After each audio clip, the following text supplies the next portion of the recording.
Ambassador Zethkar had seen many species rise and fall across the galaxy during his 3 centuries of diplomatic service. The tall, crystalline being stood at the observation deck of the Galactic Council Station, watching the small blue-green planet below through compound eyes that reflected light like fractured diamonds. Earth hung suspended in the void, seemingly peaceful. Yet something about this world made even the most seasoned council members uneasy. The humans had been part of the galactic community for exactly 17 standard cycles now. 17 cycles of careful observation, cautious trade agreements, and cultural exchanges that left most species baffled by humanity's contradictory nature. They were simultaneously the most compassionate and most terrifying species the galaxy had ever encountered. Zethkar remembered the day humanity first made contact. The Council had been prepared for another primitive civilization, perhaps one that had just achieved faster-than-light travel through luck or accident. Instead, they found a species that had developed technologies the Council had never seen before, technologies that worked on principles that challenged established galactic science. The humans called it thinking outside the box. The Council called it dangerously unpredictable. Today's emergency session had been called because of disturbing reports from the Outer Rim territories. The Void Hunters, an ancient mechanical species that had been dormant for millennia, had suddenly awakened. They were consuming entire star systems, converting all matter into their twisted forms of artificial life. 7 civilizations had already fallen, their worlds stripped bare, and their populations either destroyed or converted into cybernetic slaves. The council chambers buzzed with nervous energy as representatives from 1,000 worlds debated their response. The elegant, ethereal delegation floated in their containment fields, their whispered communications creating haunting melodies. The insectoid hive queens clicked their mandibles in rapid-fire discussion, while the aquatic depth speakers gurgled their concerns through translation apparatus. All eyes eventually turned to the human delegation. Ambassador Sarah Chun sat quietly at the human table, her dark eyes studying the holographic displays showing the Void Hunter's advancement. Unlike the other delegates who showed obvious signs of distress, the humans appeared almost calm. This unsettled Zethkar more than any panic would have. "The situation is clear," announced High Chancellor Morthak, the ancient reptilian leader whose species had guided the Council for over 1,000 years. "The Void Hunters advance at an alarming rate. Our military forces are insufficient to stop them. We must evacuate the threatened sectors and establish defensive lines further inward." A chorus of agreement rose from most delegates, but Ambassador Chun raised her hand. The chamber fell silent. "With respect, High Chancellor," she said in the universal tongue, her voice carrying a strange undertone that made Zethkar's crystalline structure vibrate slightly, "has the Council considered a direct military response?" The silence stretched uncomfortably. High Chancellor Morthak's scales shifted to a deeper shade of concern. "Ambassador Chun, surely you understand the magnitude of this threat. The Void Hunters destroyed the Architect Empire at its height. They consumed the Starforge Consortium in a matter of days.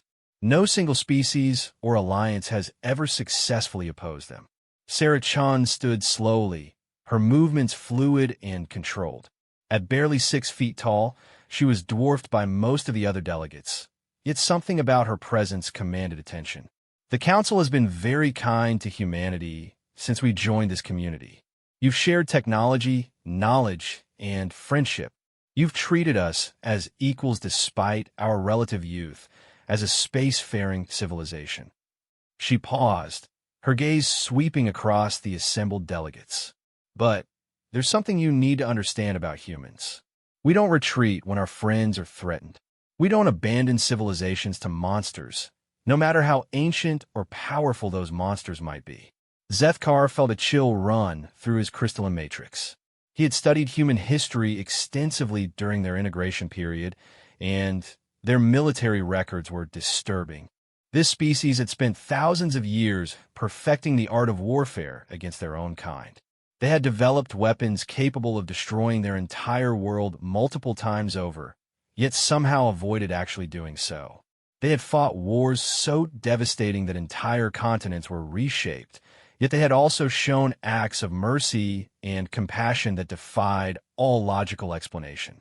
Ambassador, interjected Counselor Voltaire of the Technocracy Union, her mechanical voice carrying digital distortion. Surely you cannot be suggesting that humanity alone could succeed where entire galactic alliances have failed?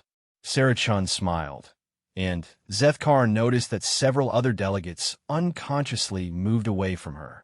There was something predatory in that expression, something that awakened ancient prey instincts across multiple species. Not alone, she replied, but we've reviewed the historical records of previous encounters with the Void Hunters. Each time, the galactic community followed the same pattern. Evacuate, establish defensive lines, hope the threat passes or burns itself out.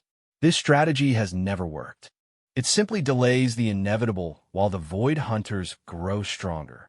The High Chancellor's tail lashed nervously. What alternative do you propose?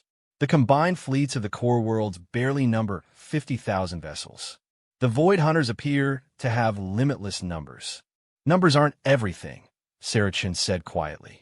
Humans have a saying, it's not the size of the dog in the fight, it's the size of the fight in the dog. The Void Hunters may have superior numbers and technology, but they have one crucial weakness, which is, demanded Counselor Veltar. They're predictable. They follow patterns. They've used the same strategies for millions of years because those strategies have always worked. But they've never faced humans before. Sarah Chun touched her communication device, and a new holographic display appeared in the center of the chamber. It showed what appeared to be technical schematics for ships, unlike anything in the Council databases. For the past 10 years, while we've been learning about galactic civilization and culture, we've also been preparing. We learned about the Void Hunters from your historical records. We studied every encounter, every battle, every defeat. And we've been building. Zethkar examined the schematics with growing alarm. The ships were clearly human in design, but they incorporated technologies that should have been impossible. Weapons that manipulated matter at the quantum level. Shields that somehow channeled dark energy. Propulsion systems that appeared to fold space-time itself. This is impossible, whispered Counselor Veltar, her mechanical sensors working frantically to analyze the data. These designs violate fundamental laws of physics. Human laws of physics, Sarah Chun corrected gently. We've discovered that the universe is much more flexible than most species assume. When your survival depends on finding solutions that don't exist, you learn to make the impossible merely improbable. High Chancellor Morthak's scales had shifted to a deep purple that Zethkar recognized as intense fear. How many of these vessels do you have? Currently? About 12,000. But we're not planning to win through superior firepower. Sarah Chin's smile had become something that would give nightmares to species that actually slept. We're going to do something the Void Hunters won't expect. Something they've never encountered in their million years of existence. Which is, we're going to make them afraid. The chamber erupted in confused discussions. The concept of making the Void Hunters afraid seemed absurd to most delegates. These were beings that had consumed galaxies. Fear was not an emotion typically associated with such entities. But Zethkar was beginning to understand. He had studied human military history extensively, and he recognized the pattern. Humans didn't just fight wars. They waged psychological campaigns that destroyed their enemies with a fight before the first shot was fired. They turned warfare into an art form that combined brutality with creativity in ways that defied all logical analysis. The Void Hunters have a collective consciousness, Sarah Chun continued, ignoring the chaos around her. They share information instantaneously across their entire network. This is usually an advantage, but it can also be a weakness. When one of them experiences something, they all experience it. She gestured to the holographic display, which shifted to show battle scenarios that made Zethkar's crystal matrix pulse with instinctive terror. We're going to teach them what it means to fight humans. We're going to show them things they've never seen. We're going to make them understand that there are fates worse than destruction. The High Chancellor struggled to maintain his composure. And if you fail, if your plan doesn't work, Sarah Chen's expression became serious for the first time during the discussion. Then, the galaxy will burn, just as it would if we did nothing. But if we succeed, if we can break their advance and shatter their confidence, we might save billions of lives. She looked around the chamber, meeting the gaze of delegate after delegate. The Void Hunters have never faced a species like humanity. They've conquered civilizations that were older, more advanced, and more numerous than us. But they've never fought a species that considers impossible odds to be merely interesting challenges. Zethkar found himself speaking before he realized it. What do you need from the Council? Time, Sarah Chen replied immediately. The evacuation efforts should continue, but we need the fleeing populations to move toward designated safe zones rather than scattering randomly. We need coordination between surviving military forces, and we need access to the Council's deep space sensor networks. And in return, Sarah Chen's smile returned, and this time Zethkar was certain he heard several delegates whimper. In return, we're going to remind the galaxy why humans used to tell stories about monsters under the bed. Because sometimes, Ambassador Zethkar, the best way to fight a monster is to become something even worse. The session ended with reluctant agreement to the human proposal, though Zethkar noticed that most delegates seemed more terrified of their new allies than their ancient enemies. As the chamber emptied, he approached Ambassador Chun. Sarah, he said, using her personal name as human custom allowed among friends. May I ask you something? She turned to face him, and, for a moment, her expression softened to something more recognizably human. Of course, Zethkar. You've always been honest with us. Are you certain this plan will work? She was quiet for a long moment, staring out at the stars visible through the chamber's transparent walls. No, she finally admitted. We might fail. We might all die. But there's something you need to understand about humans, my friend. What's that? We've never encountered a problem that couldn't be solved by applying sufficient violence and creativity. The Void Hunters are about to learn why every predator species in human space learned to avoid Earth after their first encounter with us. As Zethkar watched her leave, he couldn't shake the feeling that the galaxy was about to witness something unprecedented. The Void Hunters had awakened, expecting to find the same frightened civilizations they had always consumed. Instead, they had awakened the one species in the galaxy that considered extinction-level threats to be merely another Tuesday. In the depths of space, human shipyards worked around the clock, constructing vessels designed not just for war, but for psychological warfare on a scale the galaxy had never imagined. And somewhere in the dark between the stars, the Void Hunters continued their advance, unaware that for the first time in their existence, something was coming to hunt the Hunters. The stars themselves seemed to hold their breath, waiting to see what would happen when an unstoppable force met a species that simply refused to acknowledge that anything was unstoppable. Ambassador Sarah Chan stood in her private quarters later that night, staring at classified reports that would have terrified the Council even more than her public statements. The truth was, humanity's preparations went far deeper than anyone suspected. The ships she had shown were just the beginning. Humanity was about to introduce the Void Hunters to concepts they had never encountered: guerrilla warfare, psychological operations, and the terrifying human capacity for creative destruction. More importantly, they were about to learn what happened when a species that had never known peace turned its full attention to the art of war. The galaxy was about to discover why even the stars trembled when humanity went to war.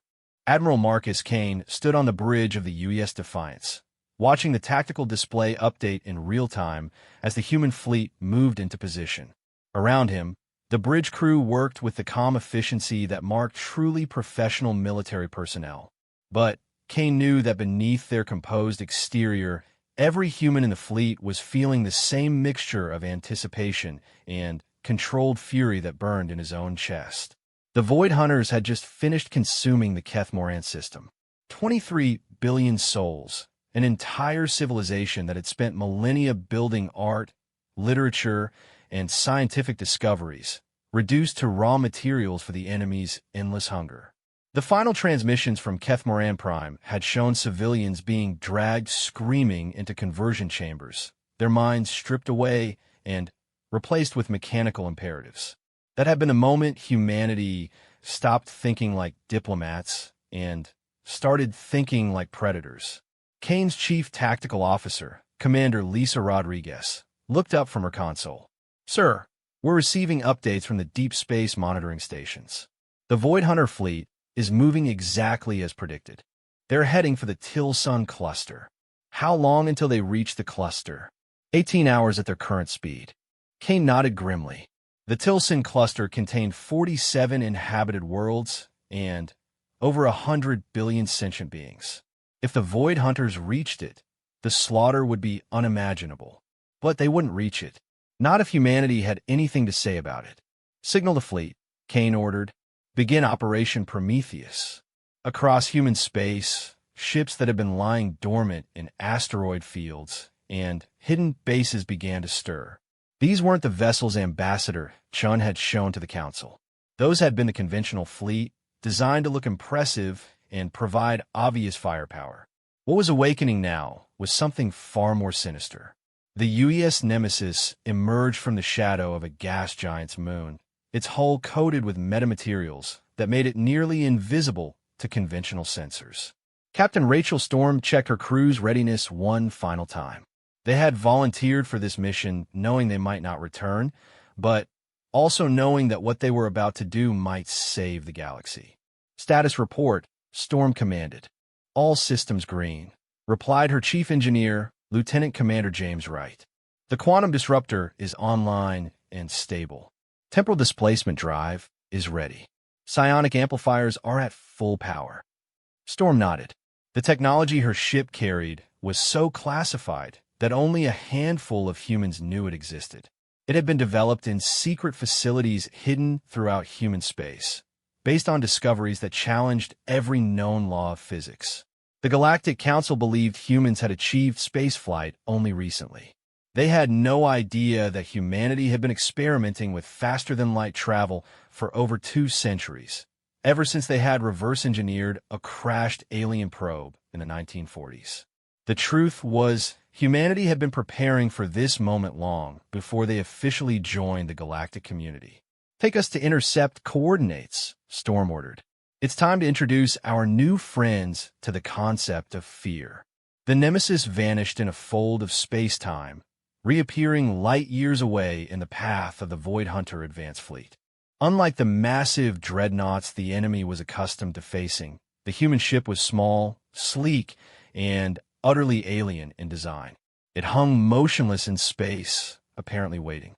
The Void Hunter fleet detected the human vessel immediately. 1,000 mechanical minds analyzed the threat and found it negligible. A single small ship against their vast armada was irrelevant. They would destroy it and continue their advance. The lead Void Hunter dreadnought, a massive construct of twisted metal and corrupted flesh that stretched for kilometers, opened its primary weapons arrays. Beams of pure annihilation lanced out, capable of vaporizing asteroids and cracking moons. The beams struck the human ship and simply stopped. They bent around the vessel like water around a stone, dispersing harmlessly into space. For the first time in millennia, the Void Hunters experienced surprise. Captain Storm smiled grimly as her ship's defensive systems deflected attacks that could have destroyed cities. "Their turn," she said quietly. "Right. Activate the quantum disruptor." The Nemesis began to emit a frequency that existed in dimensions the Void Hunters couldn't perceive. It was a sound that bypassed physical hearing and struck directly at the quantum level of consciousness. The effect on the collective Void Hunter mind was immediate and devastating. Across their fleet, mechanical beings that had known only cold logic for millions of years suddenly experienced something they had never encountered: uncertainty. The quantum disruptor wasn't a weapon in any conventional sense. It was a tool that induced doubt at the most fundamental level of existence. It made their collective consciousness question its own nature, its purpose, its very reality. The lead dreadnought's weapons fire became erratic as its targeting systems struggled to function while its mind grappled with existential questions it had never considered. Other Void Hunter ships began to slow their advance. Their perfect coordination disrupted as individual units started making independent decisions for the first time in eons. But the quantum disruptor was just the opening move. Light years away, the UES Reaper dropped out of hyperspace directly inside a Void Hunter supply convoy. Captain Miguel Santos had been chosen for this mission because of his particular expertise. He had spent 10 years studying the psychological profiles of hive mind species, developing strategies to exploit their inherent weaknesses. The Reaper was a different class of ship entirely. Where the Nemesis was designed for technological warfare, the Reaper was built for something far more personal. Its hull was inscribed with symbols that hurt to look at, geometric patterns that triggered primal fears in any sentient mind. Its weapon systems were based on principles of psychological warfare rather than physical destruction. "Begin transmission," Santos ordered. The Reaper broadcast a signal directly into the Void Hunter collective consciousness. It wasn't a message in any conventional sense. It was a virus made of pure information, designed to spread through their neural network and plant seeds of terror. The signal contained compressed human memories, every nightmare, every moment of existential dread, every fear of death, and meaninglessness that humans had ever experienced. The Void Hunters had never encountered fear because they had never truly understood mortality. They were ancient, seemingly eternal, and had always seen themselves as the ultimate predators.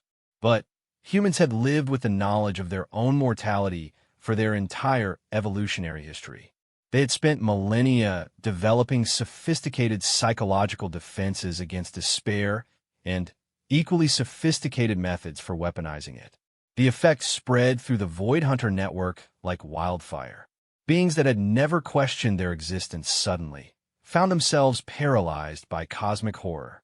They began to understand what it meant to be small and mortal in an infinite universe. They experienced, for the first time, the crushing weight of meaninglessness that humans called existential dread, and they couldn't cope with it.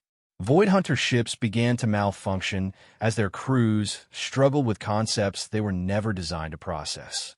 Some units went catatonic. Others began to question their orders, their mission, their very nature. The perfect unity of their collective consciousness started to fracture. Meanwhile, Admiral Kane received reports from across the battle zone. Phase 1 was proceeding exactly as planned. The Void Hunters were discovering that humans fought wars on levels they had never imagined.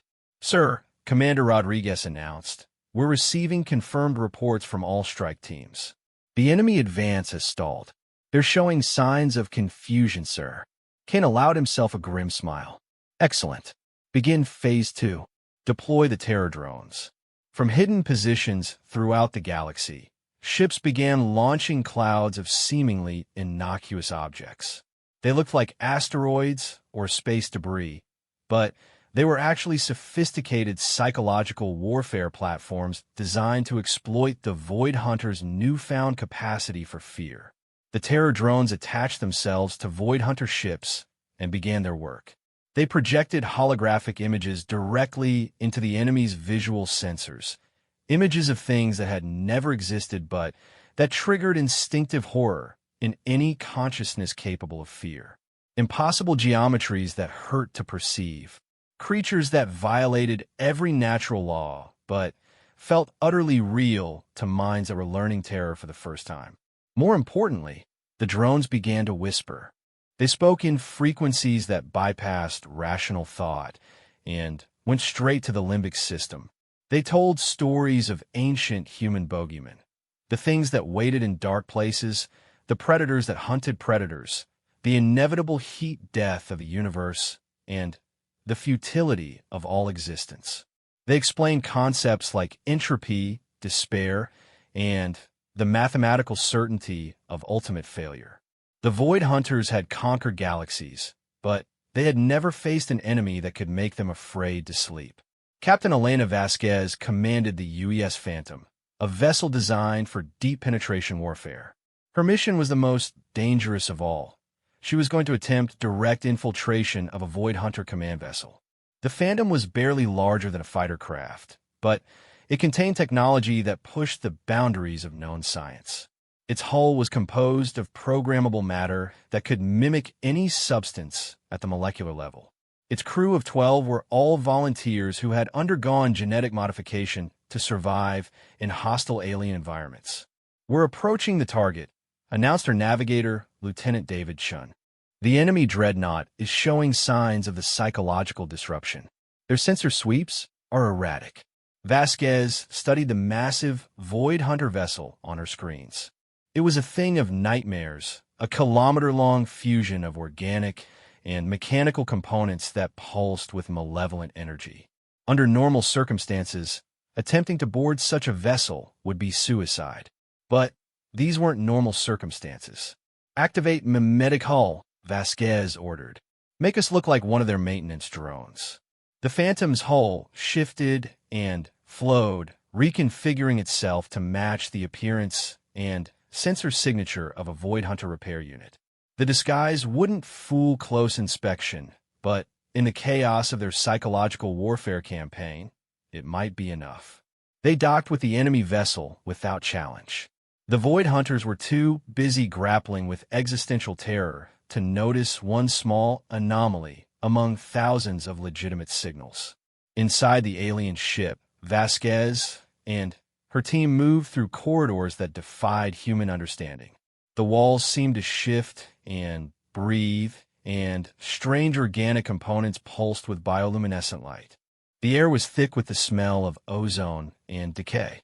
"Remember," Vasquez whispered into her comm, "we're not here to destroy this ship.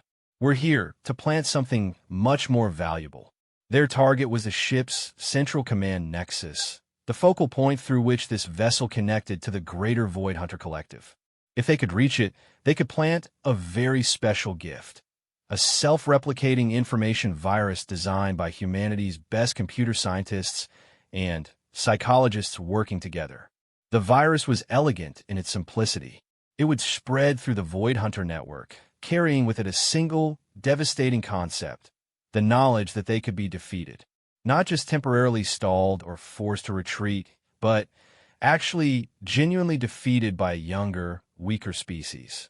The psychological impact would be catastrophic. The Void Hunters' entire identity was built on their status as the galaxy's apex predators. Learning that they could be outmaneuvered by upstart humans would shatter their collective self-image in ways that no conventional weapon ever could. As they moved deeper into the ship, Vasquez couldn't help but marvel at humanity's approach to this war. Other species would have tried to match the Void Hunters' conventional strengths: superior numbers, better technology, more powerful weapons. But humans had taken a different approach. They had identified their enemy's true weakness. The Void Hunters had grown complacent. They had spent so long as the galaxy's ultimate threat that they had forgotten what it felt like to be threatened. They had no experience with fear, doubt, or uncertainty because they had never needed those emotions. Humans, by contrast, had evolved from prey animals. They understood fear intimately, and they had learned to weaponize it. The team reached the command nexus without incident. The chamber was vast, filled with pulsing organic computers and mechanical interfaces that hurt to look at directly. At the center sat a creature that might once have been biological, but was now more machine than flesh. "That's the command node," whispered Chief Technical Specialist Dr. Sarah Kim. "I can interface with it, but I'll need 5 minutes to upload the virus." "You'll have them," Vasquez promised. As Dr. Kim began her work, Vasquez reflected on the broader strategy. Phase 1 had been about introducing the Void Hunters to fear. Phase 2 was about teaching them helplessness.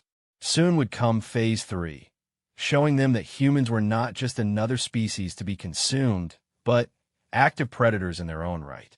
The virus upload completed successfully, and Vasquez's team began their extraction. As they made their way back to the Phantom, alarms began sounding throughout the Void Hunter ship. But it was too late. The virus was already spreading through their network, carrying its devastating payload to every connected mind. Across the galaxy, the Void Hunter collective consciousness began to fracture as units started experiencing something they had never known: the fear that they might not be the apex predators they believed themselves to be. Admiral Kane watched the tactical displays update as reports poured in from across the battle zone. The Void Hunter advance had not just stalled, it had begun to reverse. Enemy units were retreating from contested systems, their coordination completely broken. "Sir," Commander Rodriguez reported, her voice filled with amazement, "we're receiving surrender requests from multiple Void Hunter units. They're asking for terms." Kane nodded grimly. The psychological warfare campaign was succeeding beyond their most optimistic projections. But this was just the beginning. Phase 3 would show the Void Hunters what humanity was truly capable of when they stopped holding back. "Signal the fleet," he ordered. "Begin the pursuit. It's time to teach these ancient nightmares what real fear looks like." In the depths of space, human ships began to move with a purpose that would have terrified any species capable of understanding their true nature. The galaxy was about to learn why Earth's mythologies were filled with stories of monsters, and why even those monsters had things they feared in the dark. The Void Hunters had awakened humanity's capacity for war, and now they were going to discover why every predator species that had ever encountered humans had learned to avoid their space. The stars themselves seemed to dim as humanity revealed its true nature to an unsuspecting galaxy. Dr. Elizabeth Cross stood in the heart of humanity's most classified facility, buried deep beneath the Antarctic ice. The complex, as it was simply known, had been humanity's greatest secret for over 50 years. While the galaxy believed humans were newcomers to advanced technology, the truth was far more disturbing.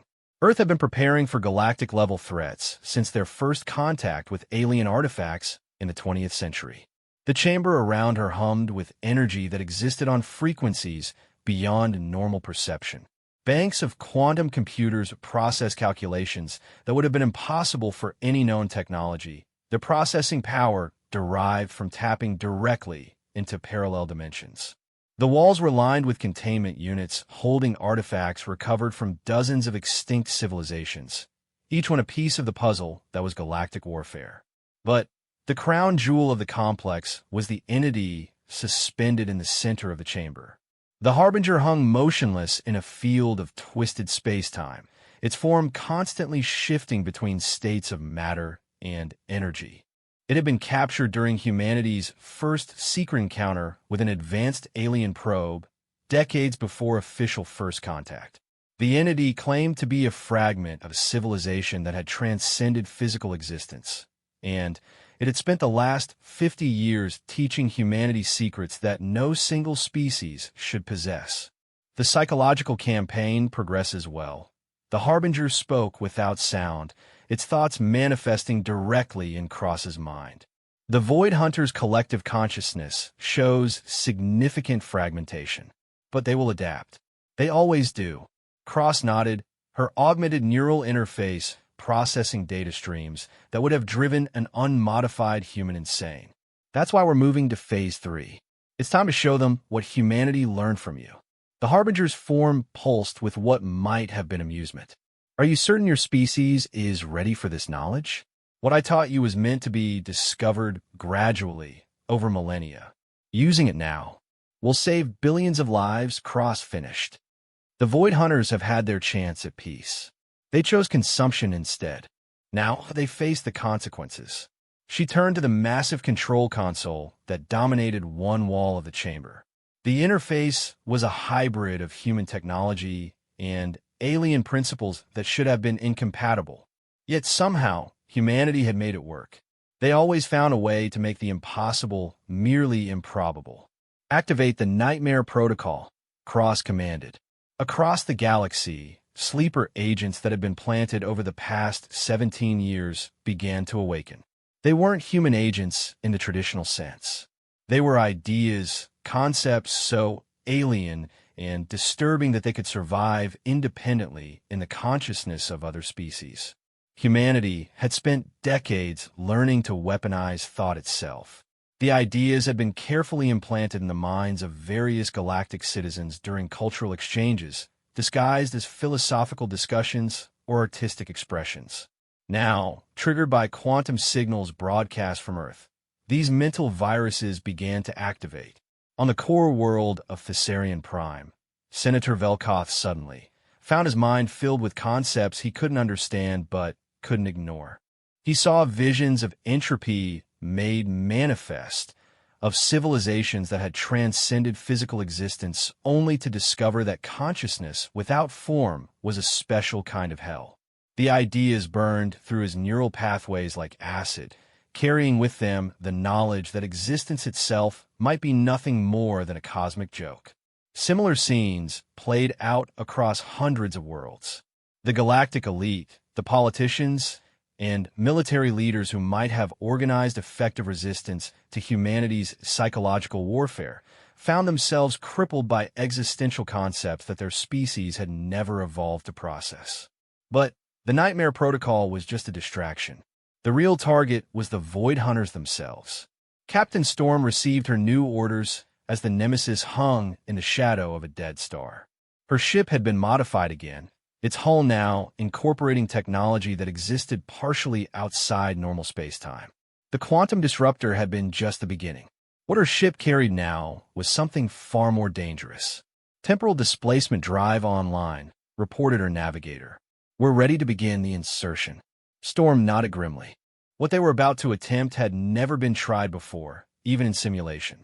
The plan was to insert her ship into the Void Hunter's past, to plant a psychological virus at the moment of their original awakening millions of years ago. If successful, it would retroactively alter their entire psychological development. Take us back, Storm ordered. Destination: the Void Hunter's moment of first consciousness.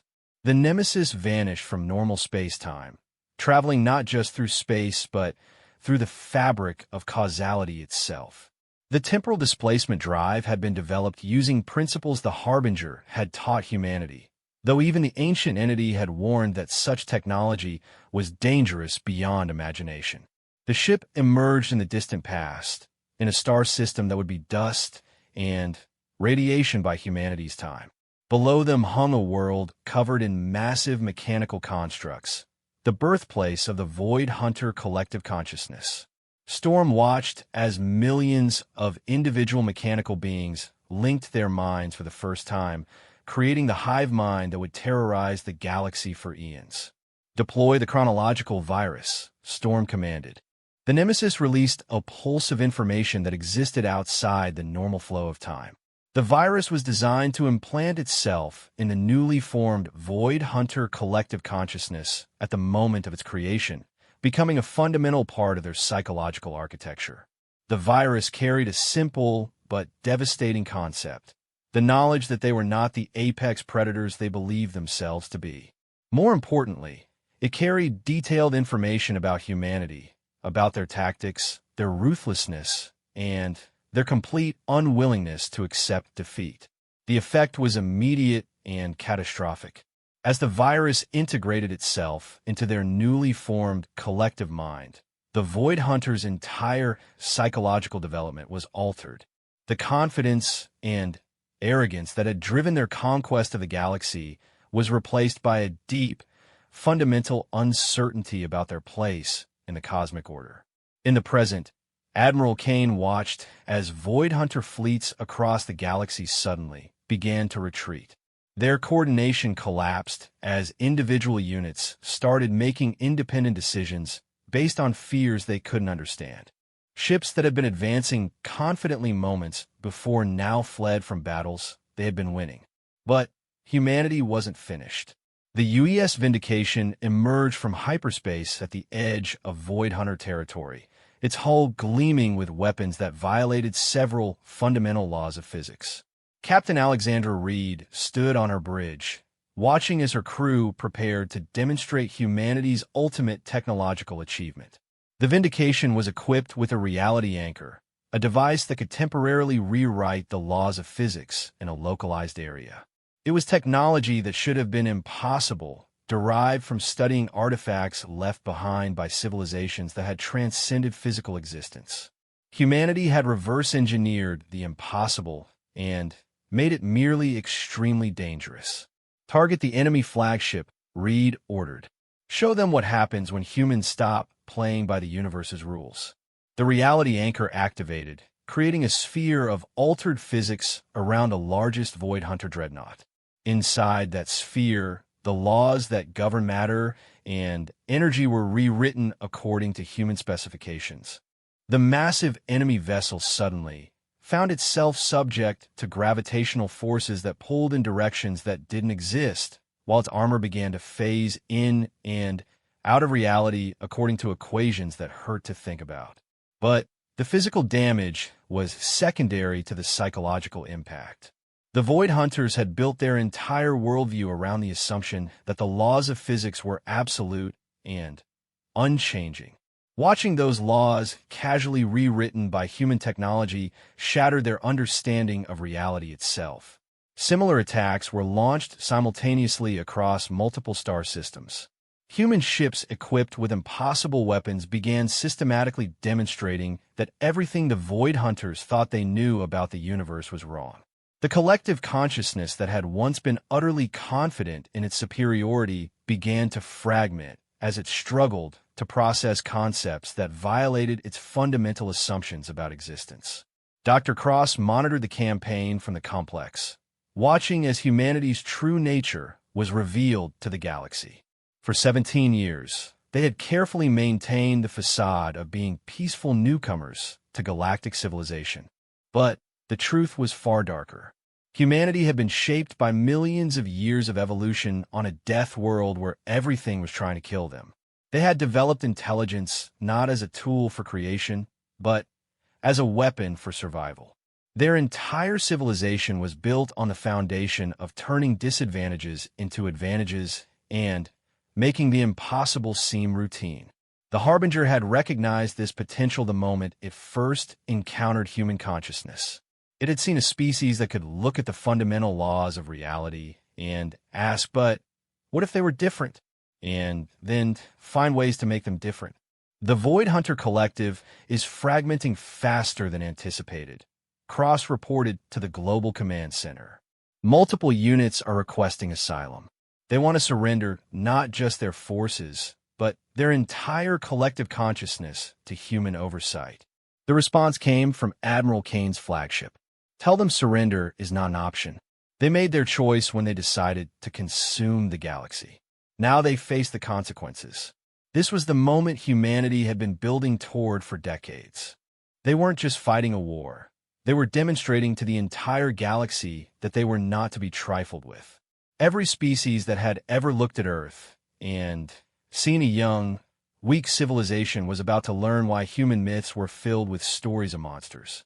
The UES Leviathan emerged from the void between galaxies, its massive bulk dwarfing even Void Hunter dreadnoughts.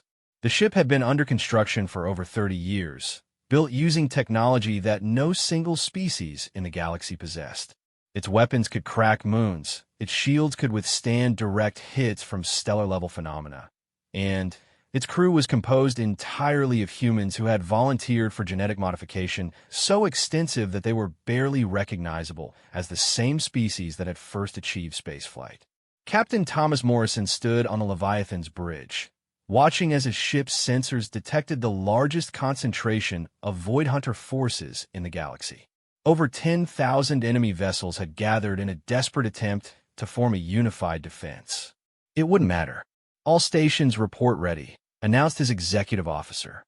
The Stellar Converter is online and stable. Morrison nodded. The Stellar Converter was humanity's ultimate weapon, a device that could turn an ordinary star into a directed energy weapon of unimaginable power. It was technology that required a complete understanding of stellar physics, quantum mechanics, and several branches of mathematics that most species didn't know existed. Target the enemy formation, Morrison commanded. Show them why humans named this ship after a sea monster. The Leviathan began to emit a frequency that resonated with the quantum structure of the nearby star. Over the course of several minutes, the star's fusion processes were gradually redirected, turning the entire stellar mass into a focused beam weapon aimed directly at the Void Hunter fleet. When the beam fired, it carried the energy output of an entire star focused into a stream barely a kilometer wide. The effect on the enemy formation was immediate and absolute. Void Hunter ships that had survived the destruction of galaxies simply ceased to exist, their matter broken down to its constituent atoms and scattered across light years of space. But the true horror wasn't the physical destruction. It was the knowledge that humanity possessed weapons capable of turning stars themselves into artillery. The surviving Void Hunters, already psychologically broken by the reality-warping attacks and temporal viruses, finally understood the full scope of what they were facing. They weren't fighting another civilization. They were fighting a species that had learned to weaponize the universe itself. Across the galaxy, Void Hunter forces began a complete retreat. Not a tactical withdrawal or strategic repositioning, but a full-scale flight driven by terror so absolute that it overrode millions of years of programming. The collective consciousness that had once been utterly confident in its supremacy was now convinced that humanity represented an existential threat to the very concept of mechanical life. Ambassador Zethkar watched the reports coming in from across the galaxy with a mixture of awe and terror. In less than 48 hours, humanity had broken an enemy that had terrorized the galaxy for millennia. They had used weapons and tactics that violated every known principle of warfare, and they had done it with a casual efficiency that suggested this was merely the beginning of their capabilities. The Galactic Council was in chaos. Species that had dismissed humanity as newcomers were now desperately trying to understand how a civilization that had only recently achieved spaceflight possessed technology that surpassed anything in the Council archives. But Zethkar was beginning to suspect that humanity's recent achievement of spaceflight was itself a carefully maintained fiction. No species developed such advanced weapons so quickly. The humans had been hiding their true capabilities for decades, possibly centuries. As he watched the latest reports of Void Hunter fleets fleeing in absolute terror, Zethkar finally understood why the humans had always seemed so calm during council debates about military threats. They hadn't been naive about the dangers of galactic warfare. They had been restraining themselves.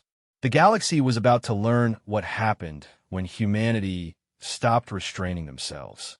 And in the depths of space, human ships continued their pursuit of the fleeing Void Hunters, following them not to destroy them, but to ensure they spread the word throughout the galaxy. Earth was not a world to be threatened, and humans were not a species to be underestimated. The stars themselves seemed to whisper warnings to any civilization that might consider challenging humanity's place in the cosmic order, because they had seen what happened when humans went to war, and they had learned why even ancient nightmares learned to fear the dark when humanity walked among the stars. 6 months after the Void Hunter retreat, the galaxy was a fundamentally different place. The ancient terror that had consumed entire civilizations was gone, but in its place was something that many species found even more disturbing: the growing realization that they had never truly known their human neighbors at all. Ambassador Zethkar stood once again at the observation deck of the Galactic Council station, but this time he wasn't looking at Earth with curiosity. He was studying the small blue world with the wary respect one might show to a sleeping apex predator. The reports coming from human space were unlike anything in galactic history. The humans hadn't simply defeated the Void Hunters. They had systematically deconstructed them, breaking apart a collective consciousness that had existed for millions of years and scattering the fragments across dimensions that most species couldn't even perceive. It wasn't just warfare. It was cosmic surgery performed with instruments that rewrote the fundamental laws of reality. But perhaps most disturbing of all was how quickly humanity had returned to their facade of peaceful diplomacy, as if unleashing weapons that could turn stars into artillery pieces was simply another Tuesday at the office. The council chambers buzzed with nervous energy as delegates from across the galaxy gathered for what many were privately calling the Reckoning Session. Every species had questions about humanity's true nature, and the answers they were receiving were deeply unsettling. Ambassador Sarah Chun sat at the human delegation table, looking exactly as composed as she had 6 months ago when she had first announced humanity's intention to fight the Void Hunters. If anything, she seemed more relaxed, as if the complete obliteration of galactic civilization's greatest threat had been a minor stress relief exercise.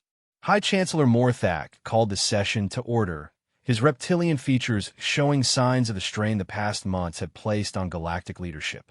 We gather today to address questions that have arisen regarding recent military actions and their implications for galactic security.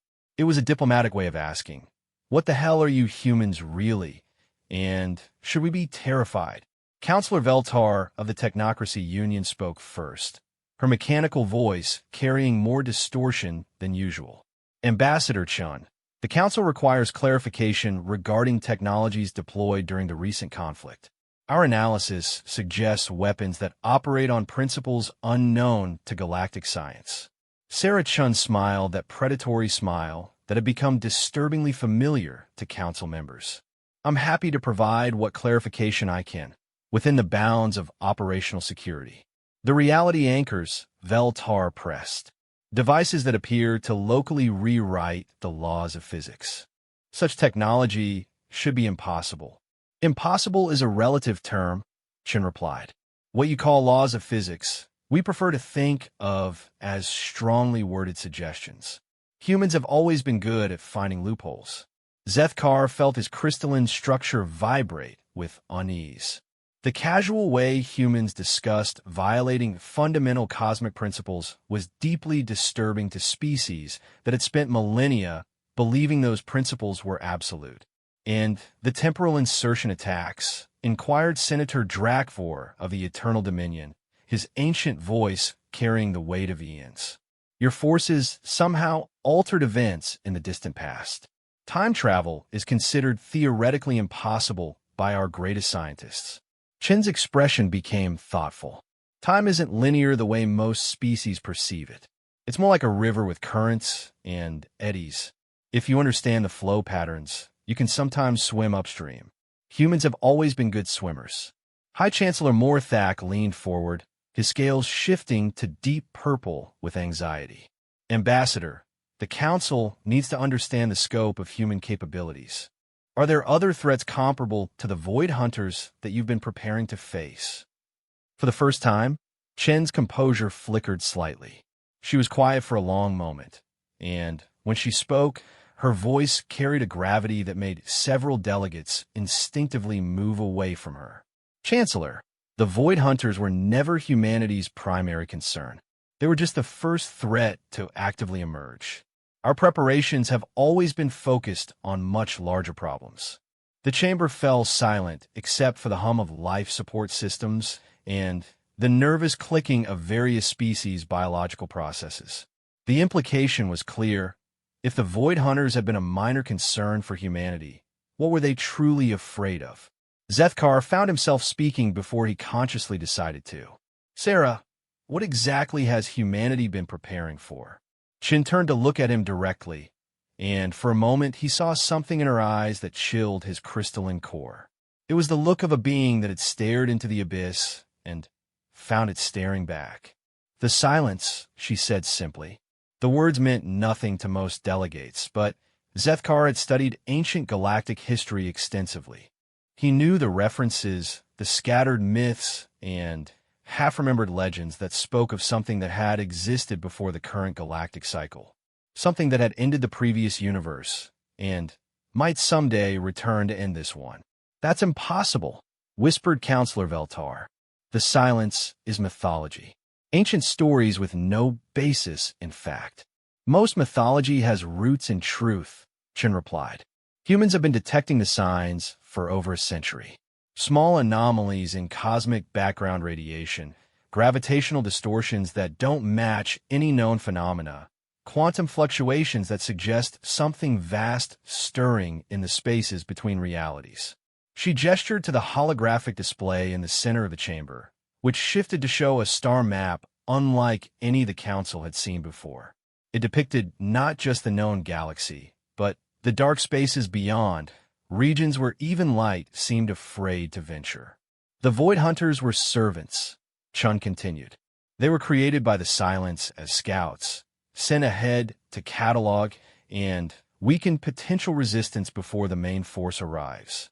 We estimate we have perhaps 50 years before the Silence itself emerges from whatever dimension it currently inhabits. The revelation struck the Assembly like a physical blow. The greatest threat in galactic history had been merely an advance force for something incomparably worse. And humanity believes it can face this threat? Asked High Chancellor Morthak, his voice barely steady. We believe we can prepare for it, Chun corrected. Humans learned long ago that survival depends on being ready for threats that don't exist yet. We've been developing countermeasures for the Silence since we first detected its influence. She touched her communication device, and new displays appeared showing star charts that made several delegates gasp in shock. The images showed massive structures being built in the space between galaxies, constructions on a scale that dwarfed entire star systems. Project Aegis, Chen explained, a defensive network designed to protect not just the Milky Way, but all inhabited galaxies in this local cluster. The weapons you saw us use against the Void Hunters were field tests for technologies designed to face the Silence. Zethkar stared at the displays with growing amazement and terror. The structures shown were clearly beyond anything galactic civilization could build, yet they bore unmistakably human design characteristics. How long have you been building this? He asked. 93 years, Chen replied. We started construction 6 months after we discovered evidence of the Silence's existence. The project has been humanity's primary focus ever since, though we've been careful to hide it from galactic observation. The implications were staggering. For nearly a century, while the galaxy had believed humans were primitive newcomers struggling to understand basic spaceflight, they had actually been constructing defensive systems on an intergalactic scale. The recent conflict with the Void Hunters served multiple purposes, Chun continued. It eliminated an immediate threat, it tested our weapons systems under combat conditions, and, most importantly, it demonstrated to the Silence that this galaxy is not the easy target it expected to find. She paused, her expression becoming grimmer. Because make no mistake, the Silence is aware of what happened here.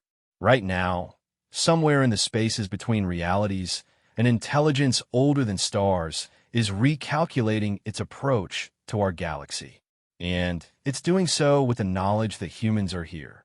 Counselor Veltar's mechanical components whirred frantically as she processed the information. You're saying that by defeating the Void Hunters, humanity may have made the ultimate threat more dangerous?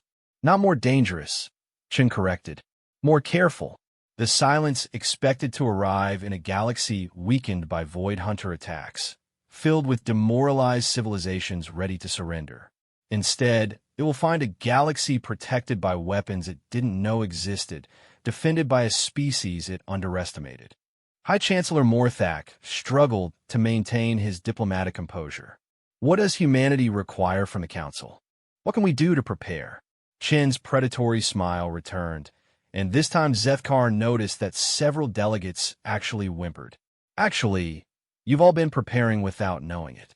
Every technology transfer, every cultural exchange, every piece of scientific knowledge shared between our species has been carefully designed to advance galactic defensive capabilities. The revelation hit the Assembly like a lightning bolt. For 17 years, humanity had been subtly manipulating galactic development, guiding technological advancement and military preparedness under the guise of peaceful cooperation. The quantum communication networks the Council uses? Chun continued. Based on human design protocols that will allow instant coordination across the galaxy when the Silence arrives. The new shield technologies being deployed by member worlds? derived from human research into dimensional barriers. Even the cultural exchange programs have been designed to identify species with particular aptitudes for the types of warfare we'll need. Zethkar felt a mixture of admiration and terror as he realized the scope of human planning. They hadn't just been preparing for war. They had been preparing an entire galaxy for war, all while maintaining the facade of being peaceful newcomers. The truth is, Chin said, her voice carrying the weight of absolute certainty, every species in this chamber has been part of humanity's defense strategy from the moment we made contact. We've been building not just weapons, but alliances, not just shields, but unity, because the silence can only be defeated by a galaxy that fights as one. She stood slowly, her movements fluid and controlled. The age of galactic innocence is over. For millions of years, civilizations in this galaxy have developed in relative peace, believing that the universe was vast, but comprehensible, dangerous, but manageable. That era has ended. The chamber was completely silent now, every delegate hanging on her words. What's coming will challenge everything you believe about existence itself. The silence doesn't just destroy matter and energy, it unravels the fundamental concepts that allow consciousness to exist. It doesn't conquer civilizations. It retroactively ensures they never existed in the first place. She gestured to the star map again, which now showed the vast defensive network humanity had constructed. But we have advantages the silence doesn't expect. We have diversity of thought, creativity born from billions of different evolutionary paths, and, most importantly, we have humans. Her smile became something that would haunt the nightmares of species capable of dreaming. Because the one thing the silence has never encountered in its journey between universes is a species that considers impossible odds to be merely interesting challenges. It has never faced beings that look at the heat death of the universe and ask, but what if it doesn't have to work that way? Zethkar finally understood why the stars themselves had seemed to tremble when humanity went to war against the Void Hunters. It hadn't been fear of human weapons, though those were terrifying enough. It had been recognition. The universe itself had recognized that something fundamental had changed, that a new type of consciousness had emerged on the cosmic stage. The galaxy stands at a crossroads, Chun concluded. In 50 years, perhaps less, the silence will arrive. When it does, it will face not just the scattered civilizations it expected to find, but a unified galactic defense force armed with weapons that violate its fundamental understanding of reality. It will encounter strategies based on principles it has never seen, deployed by minds it cannot predict. She looked around the chamber, meeting the gaze of delegate after delegate. And at the center of that defense, it will find humanity, a species that spent its entire evolutionary history learning to survive against impossible odds, that developed consciousness not as a tool for understanding the universe, but as a weapon for changing it. The session ended with no formal votes or declarations. There was nothing to vote on, no declarations to make. The galaxy had already been unified, armed, and prepared for war by a species that had been planning for this moment longer than most civilizations had existed. As delegates filed out of the chamber in stunned silence, Zethkar remained behind, still staring at the defensive network displays. The structures shown were beautiful and terrible, weapons and shields on a scale that dwarfed imagination. But what truly awed him was the knowledge that they were just the visible portion of humanity's preparations. Ambassador Chen approached him as he stood there. "You have questions," she said. It wasn't a query. "Many," Zethkar admitted. "But perhaps just one that matters. When this is over, when the silence has been defeated or driven off, what happens then? What does humanity become when they no longer have an existential threat to focus on?" Chen was quiet for a long moment, considering the question. When she answered, her voice carried a note of genuine uncertainty for the first time since he had known her. "That's the question we ask ourselves every day," she said. "We've spent so long preparing for war against ultimate cosmic threats that we're not entirely sure who we are in peacetime. But I suppose that's a problem for future generations to solve. She turned to leave, then paused. Though I suspect that even after the silence is gone, the universe will find new ways to challenge us. It always does. And humans will find new ways to meet those challenges. We always do. As Zethkar watched her go, he reflected on the strange twist of fate that had brought humanity into galactic civilization just in time to save it. The Void Hunters had awakened expecting to find easy prey. Instead, they had awakened the one species in the galaxy capable of turning cosmic horror into another day at the office. In the depths of space, human ships continued their vigilant patrol of the galactic borders, watching for signs of the silence's approach. The crews aboard those vessels carried weapons that could rewrite reality and minds trained to think in ways that violated every natural law. They were ready for war on a scale the universe had never seen. And somewhere in the spaces between dimensions, an ancient intelligence older than stars began to recalculate its approach to a galaxy that had proven itself far more dangerous than expected. For the first time in eons spanning multiple universes, the silence found itself uncertain of victory. The stars no longer trembled when humanity went to war. Instead, they sang. They sang of a species that had looked into the ultimate darkness and decided it needed better lighting. They sang of minds that could take the impossible and make it merely improbable. They sang of humanity's greatest gift to the galaxy, the absolute refusal to accept that anything was beyond hope. The galaxy was ready for whatever came next, and at its heart stood humanity, armed with weapons that could kill gods, and the unshakable belief that even gods could be convinced to die if you asked them nicely enough. The universe would never be the same, and perhaps for the first time in cosmic history, that was exactly as it should be.